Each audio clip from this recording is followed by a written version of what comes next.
Bonjour à tous. Alors, faut savoir que ça fait au moins 3 fois que je refais cette vidéo aujourd'hui. Et 3 fois que je l'efface, que je me demande si elle a sa place, que je sais pas si je dois la partager. Donc j'en refais une. Et si jamais si vous voyez celle-ci, c'est que j'aurais fini par décider de la partager. Voilà, c'est un thème qui est assez particulier pour moi et ça m'amène à réfléchir en fait au bon sens ou non de le faire, tout simplement. Alors avant tout, pour commencer, je tenais à remercier vraiment, vraiment toutes les personnes qui ont liké les dernières vidéos, qui se sont abonnées à la chaîne. Merci parce que pour moi c'est encourageant. Ça me permet de continuer à le faire pour l'instant en tout cas. Et puis de savoir aussi que c'est des thèmes qui peuvent parler, en fait, qui peuvent vous parler, vous intéresser et voire même aider. Le fait d'entendre des choses parfois dont on ne parle pas forcément à tout le monde, ça peut être agréable aussi d'avoir des témoignages, en fait, des partages d'expériences autour de tout ça. Euh, donc merci à vous pour votre présence et puis pour tous les témoignages en fait, en fonction. La vidéo que je veux faire aujourd'hui, elle est en rapport avec l'avant-dernière vidéo que j'ai faite sur laquelle je parlais en fait des synchronicités, de la façon en fait dont parfois on demande les choses et dans la façon dont elles arrivent. Je m'interrogeais donc de savoir d'où ça vient et comment on peut avec certitude savoir en fait exactement d'où les réponses proviennent ou comment les synchronicités se manifestent.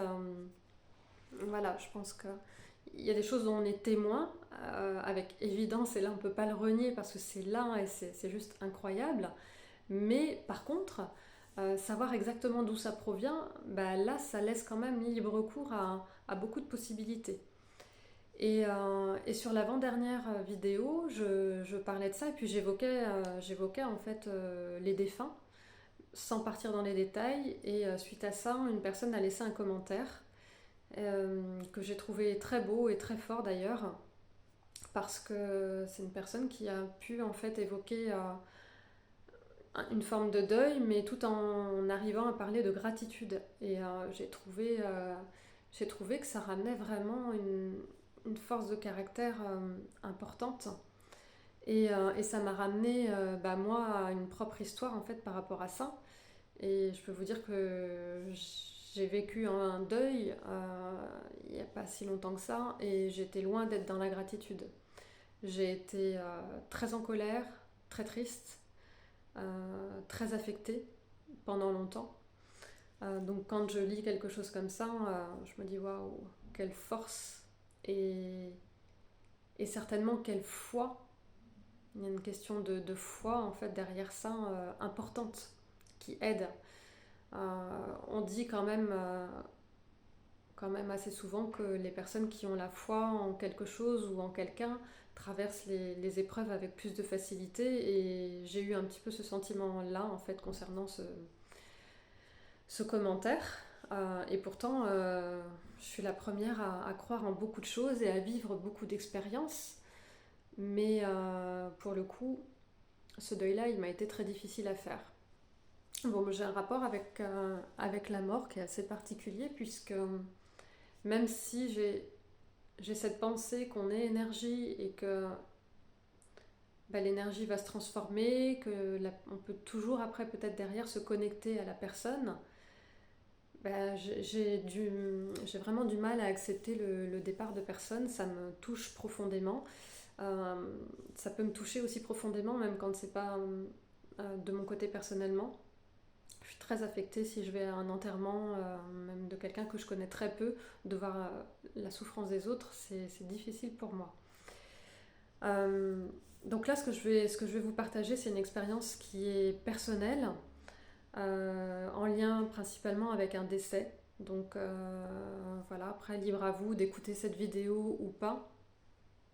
L'idée, c'est pas de vous mettre dans une énergie désagréable. Et j'espère aussi que si certains proches ou de la famille tombent sur cette vidéo, que ça ne sera vraiment pas mal interprété, parce que je veux surtout pas être irrespectueuse en fait, ni pour eux, ni pour la personne décédée qui est ma cousine.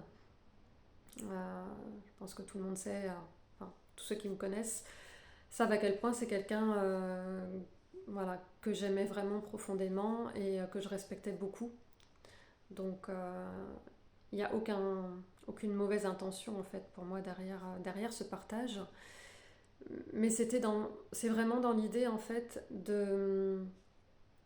d'expliquer comment les choses se sont passées et à quel point la frontière entre le côté matière et énergie était très très subtile.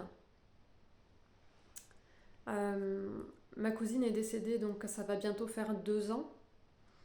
Et elle est décédée en fait très peu de temps après son accouchement. Donc c'était l'arrivée de son premier enfant.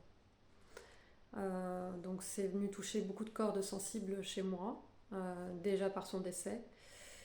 Et en plus parce que je trouvais ça d'une injustice vraiment énorme, voilà, qu'elle n'ait pas pu profiter de son bébé et que cet enfant soit orphelin en fait, même s'il avait son papa dès sa naissance. Enfin, je trouve que ça laisse quelque chose, même énergétiquement, pour cet enfant qui va être présent lui toute sa vie. Donc bon, il y avait plein de paramètres, ça a été très compliqué pour moi, très difficile je ne vais pas dire à accepter parce que je peux pas dire que je l'ai accepté, mais j'avais un sentiment d'injustice qui était très fort et beaucoup de tristesse et beaucoup de colère. Donc je voudrais en fait je vais essayer de ne pas faire trop de circonvolutions dans tous les sens et essayer d'être claire. Euh, quand, euh, Quand elle a accouché, je crois qu'elle avait déjà accouché, j'ai une amie qui m'avait proposé en fait sur la fin d'année donc 2021 d'aller participer en fait à une soirée de mantra. Et il se trouve qu'en général j'attends toujours en fait avant de donner une réponse parce que j'aime bien voir comment je vais me sentir au niveau énergie avant ça. Et, euh, et j'ai dit oui tout de suite. Bon, déjà, j'aime chanter, j'adore ça. J'y vais très peu maintenant, depuis que je suis ici. Je participe à très peu d'événements, je fais très peu de choses autour de ça, et alors que ça me fait beaucoup de bien. Donc voilà, cet événement était attrayant pour moi, et j'ai pas eu besoin de réfléchir, et j'ai dit tout de suite que ce serait ok. Elle me l'a proposé, je crois, en novembre, et c'était pour le mois de décembre. En décembre, donc ma cousine était à ce moment-là à l'hôpital, en état critique. On ne savait pas si elle allait survivre ou non. Et quand je suis allée à cet événement, on ne savait pas encore, hein, le jour où j'ai dit oui pour l'événement, on ne savait pas encore tout ce qui allait se passer, hein, parce que je pense qu'il y avait bien 3 semaines, un mois en fait, avant. Il se trouve qu'en fait, en cherchant l'adresse du lieu de l'événement, il y a quand même, ça me fait penser qu'il y a quand même souvent une histoire d'adresse, hein, dans mes récits. Enfin, c'est pas la première fois. Et le nom de la rue portait le prénom de son fils dont elle venait d'accoucher. Faut savoir quand même que c'était dans une église cet événement. Alors il n'y avait rien de religieux ou de catholique, hein, derrière ça. Mais pour moi, c'était un signe très fort et je me suis dit, il n'y a pas de hasard, je me retrouve dans une église dont le nom de la rue porte le prénom de son fils. J'étais quasiment convaincue qu'elle survivrait pas en fait. C'est malheureusement ce qui s'est passé, puisqu'elle est décédée quelques semaines après. Il faut quand même savoir que l'arrivée de cet enfant a été assez particulière parce que des années plus tôt, elle était en relation avec quelqu'un avec qui elle souhaitait avoir un enfant. Et ça n'a pas fonctionné. Et cette personne-là, en fait, est décédée pendant... Ils faisaient des travaux dans leur maison. Ils étaient en train de rénover leur maison. Et lui est tombé et est décédé.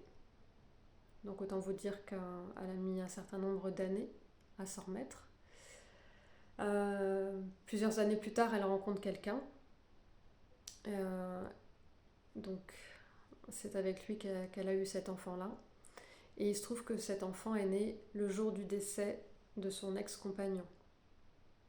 C'est quand même relativement peu probable que ça arrive. Donc elle l'a très mal vécu. Psychologiquement, ça a été très compliqué.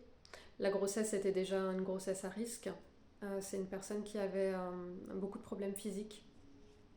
Et donc, comme tout a été très compliqué, en fait, suite à l'arrivée de cet enfant, elle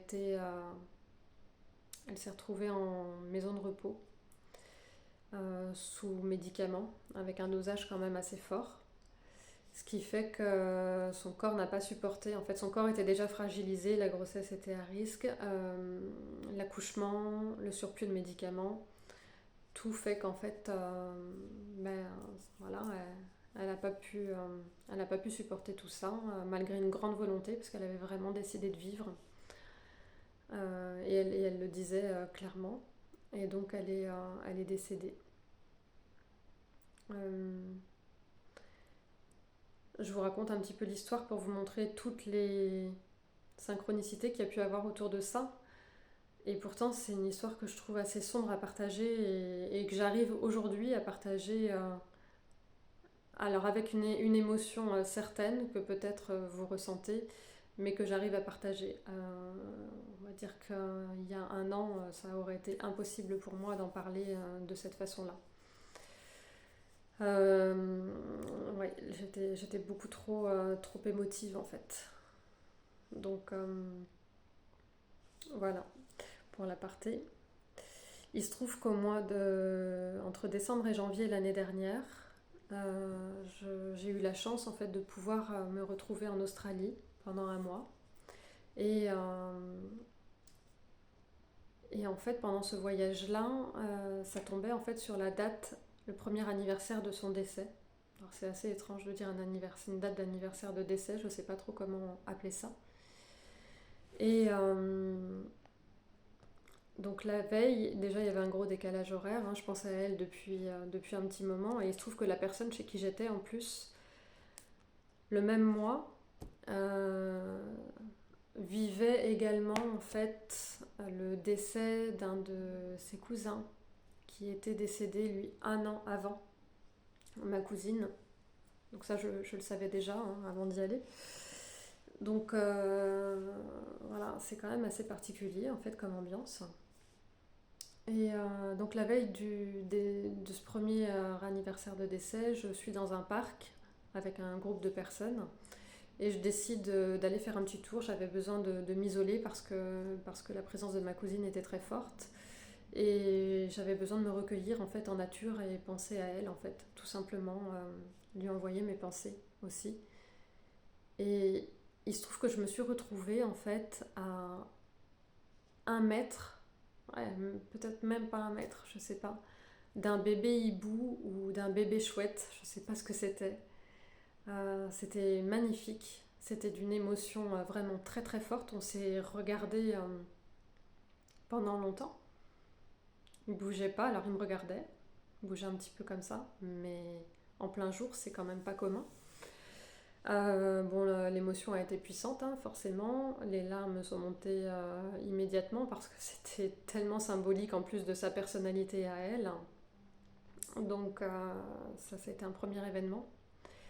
Et quand on est parti en fait de ce lieu, une des personnes du groupe avec qui j'étais commence à m'expliquer. Elle me montre en fait des petites plaques que j'avais pas vues qui étaient sur le long de la route, des plaques commémoratives. Et donc elle m'explique en fait l'histoire autour de ça. Et elle me montre une plaque, donc je m'approche, et en fait sur cette plaque, il était noté le prénom en fait, en commémoration du petit garçon de ma cousine. La première plaque, la seule plaque qu'elle me montre, c'était ça. C'était absolument improbable. J'étais en Australie. Euh, c'est un prénom qui a une connotation française.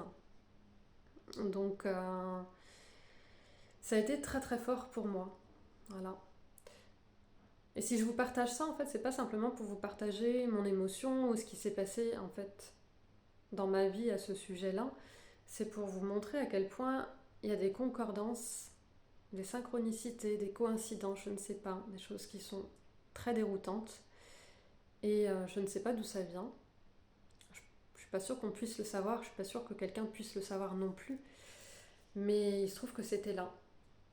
Et ça m'est aussi arrivé quelque temps après ça, à mon retour en France, d'écouter une guidance. Alors c'est des petites guidances à choix. Et là, c'était sur cette guidance-là, c'était sur le message qu'un défunt avait à vous transmettre. Et en fait, c'est chaque personne en fait choisit la carte ou le petit symbole en fait qui lui correspond et puis écoute en fait la guidance à ce sujet-là. Je vous encourage pas forcément à aller faire ça parce que c'est assez, ça peut être addictif, ça peut être aidant comme ne pas l'être en fait. Mais voilà, je vous partage en fait ce qui s'est passé pour moi autour de ça. Et il se trouve que ça correspondait complètement à ce qui s'était passé pour elle, ce que j'avais choisi. Et je me suis vraiment sentie connectée en fait à elle à ce moment-là. Et dans cette guidance, partageait le fait que c'est quelqu'un qui était parti en étant assez jeune, oui, mais qui avait de grosses douleurs physiques et voilà, des problèmes physiques assez importants. Et c'était le cas. Elle est née avec beaucoup de handicap. Et donc c'était très présent en fait chez elle.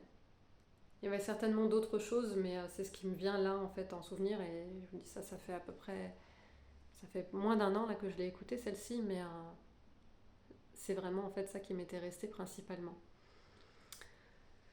Donc, est-ce que c'est une façon un petit peu de communiquer? C'est pareil, d'où ça vient? J'en sais rien en fait, c'est pareil. Je peux pas affirmer quelque chose que je connais pas suffisamment. Et même si ça m'arrivait régulièrement, je ne sais pas si on peut réellement définir concrètement ce qui se passe à ces moments-là avec certitude. C'est que mon avis. Hein. Il y a des personnes qui vivent des expériences de mort imminente, ce qu'on appelle les EMI. J'avais vu pas mal de témoignages en fait à ce sujet-là parce que je pouvais avoir un côté un petit peu sceptique aussi. Enfin, je trouvais ça fou, des personnes qui meurent, qui reviennent. Enfin, et en fait, c'est beaucoup plus complexe que ça. Et je me souviens d'un témoignage d'une personne qui expliquait qu'en fait, elle racontait comment s'était passée en fait son expérience et elle avait pu expliquer à ses parents comment ça s'était passé pour eux quand on leur a appris le décès de leur fille. Donc c'est une personne qui a été déclarée cliniquement morte. L'hôpital a contacté les parents et elle explique, ben voilà, vous étiez dans la cuisine quand vous avez reçu l'appel, vous avez fait telle chose, vous avez dit telle chose, et il se trouve que tout était vrai. Donc c'est quand même assez incroyable de voir à quel point, en fait, entre ce qui est énergie et matière, parfois les choses sont très très subtiles. Un exemple autre, là qui me concerne plus personnellement, donc on va dire peut-être plus, je ne veux pas dire plus crédible, parce que là, ce que je vous ai parlé, en ce qui concerne l'expérience de mort imminente, moi, ça ne me concernait pas directement. Par contre, pour ma cousine, oui, forcément. Mais il faut savoir que quand mon grand-père, en fait, partait, quand il est décédé, la veille de son décès, je crois que c'est la veille ou le jour même, moi, je ne l'ai pas vu, mais mon père l'a vu. Et il a donné, en fait, des chiffres à mon père, une série de chiffres. C'est pareil, je ne pourrais pas vous donner en détail parce que je ne sais plus exactement comment c'était. Il se trouve que cette série de chiffres, au final, au départ, mon père ne savait pas ce que c'était. Et ma grand-mère est décédée, en fait, sur la date qui correspondait à cette série de chiffres. 6 mois après le décès de mon grand-père, si je me souviens bien. Donc mon grand-père, qui était encore vivant, a annoncé à quelle date ma grand-mère allait partir. D'où ces informations proviennent. C'est absolument incroyable. Mon grand-père était assez connecté spiritualité. Moi, je ne l'ai jamais vécu avec lui. On n'en a jamais parlé. J'étais pas forcément au courant de tout ça étant plus jeune. Et c'est quelque chose qui était assez tabou parce que ça faisait peur à ma famille en fait. C'est pas quelque chose qu'il cautionnait. Il écrivait, il avait apparemment une forme d'écriture automatique, mais dans des moments où il était un petit peu perçu comme dans des états de folie, et du coup ça leur faisait peur. Donc j'ai jamais pu voir les écrits, puisqu'ils ont été. Sa famille les a brûlés, malheureusement, à son décès, après son décès. Moi qui suis très connectée à tout ça, je vous avoue que j'aurais aimé pouvoir voir ce qu'il écrivait. Mais bon, ça n'aura pas été le cas, il y a peut-être pas de hasard. Mais en tout cas, voilà, c'est vraiment pour vous, cette vidéo, pour vous partager encore à quel point le lien entre le subtil, la matière, les énergies, ce qu'on voit, c'est très très particulier. La vie est beaucoup plus que juste des choses basiques en fait qui nous entourent. Et même dans le basique, il peut y avoir de l'immatériel, on va dire. Je sais pas comment l'exprimer en fait clairement là pour que ce soit bien compréhensible et que ça paraisse pas trop perché, parce que c'est vraiment pas le but de tout ça. Voilà, je vais pas faire beaucoup plus long pour cette vidéo qui va déjà dépasser largement les 20 minutes. Mais j'avais envie de vous raconter cette histoire. Et, et j'espère surtout que voilà, si certaines personnes autour de moi la voient, que ce ne soit vraiment pas mal interprété ou pris comme un manque de considération pour elles, parce que c'est vraiment pas le cas. C'est très personnel en fait, et pourtant je partage souvent des choses assez personnelles, mais là ça me semble être un sujet assez délicat. Alors est-ce que c'est justement juste mon regard à moi par rapport au regard que moi j'ai sur la mort, qui peut être particulier, je sais pas. En tout cas, je pense qu'on peut recevoir en fait des messages des défunts, oui. Tout le monde, j'en sais rien, et ça dépend aussi des croyances certainement. Ma cousine, je l'avais croisée assez peu de temps avant son décès, alors qu'on se voyait très très peu. Je l'avais croisée dans la rue. Et on avait convenu de se voir. Et il faut savoir que des années avant, il y a longtemps, j'étais avec ma sœur et on a aperçu dans la rue une cousine qu'on n'avait pas vue par contre depuis vraiment des années et où on n'avait pas le même lien. Elle est décédée très peu de temps après. Et j'ai vraiment pris du coup le fait de la croiser, le fait de la voir, comme un peu comme un au revoir. C'était assez particulier parce qu'en fait, voilà, quelques années avant, je croise une cousine que je n'avais pas vue depuis super longtemps. Bon, elle ne nous a pas vus, on était en voiture, enfin, c'était particulier, on ne pouvait pas forcément dans tous les cas se croiser plus que ça. Et là, quelques années après, ça se passe d'une façon plus ou moins similaire, mais avec quelqu'un avec qui le lien est beaucoup plus proche. Donc, c'est quand même assez particulier. Et j'ai envie de dire aussi pour les personnes qui cherchent à se connecter en fait à l'énergie d'une personne décédée, ma question à moi est de savoir, je sais pas si c'est bon ou pas en fait. Est-ce que ça les retient quelque part ou pas? Est-ce que c'est une façon de les empêcher j'allais dire de vivre leur vie presque. J'en sais rien en fait. je sais pas du tout, c'est très particulier. Euh, mais il m'est arrivé aussi que ces personnes-là viennent dans mes rêves. Et là, pour le coup, c'est quelque chose qui est très inconscient. Donc, il n'y a pas de demande particulière. Et là, je le prends comme un message vraiment, en plus venant naturellement de la personne. Mais voilà, j'ai entendu des témoignages aussi de gens qui apparemment se connectent à des défunts et qui peuvent faire passer des messages très très clairs aux personnes proches. Donc, il y a plein de possibilités. Cette vidéo est extrêmement longue. Je ne sais pas du tout si elle sera intéressante à écouter. Je vois bien que mon énergie en plus n'est pas du tout la même que quand je fais des vidéos sur d'autres sujets. Donc bon, écoutez, j'espère que ça vous parlera ou pas, peu importe. Je vais la poster et puis ce sera fait. Si ça peut parler à certaines personnes, ben, tant mieux. Et puis sinon, peut-être qu'elle aura été juste là pour me libérer un petit peu plus, même si je me sens quand même moins fragile par rapport à ça aujourd'hui. Voilà, moi, je vous souhaite une bonne journée et puis bah, je vous dis à bientôt pour une prochaine vidéo. Bye.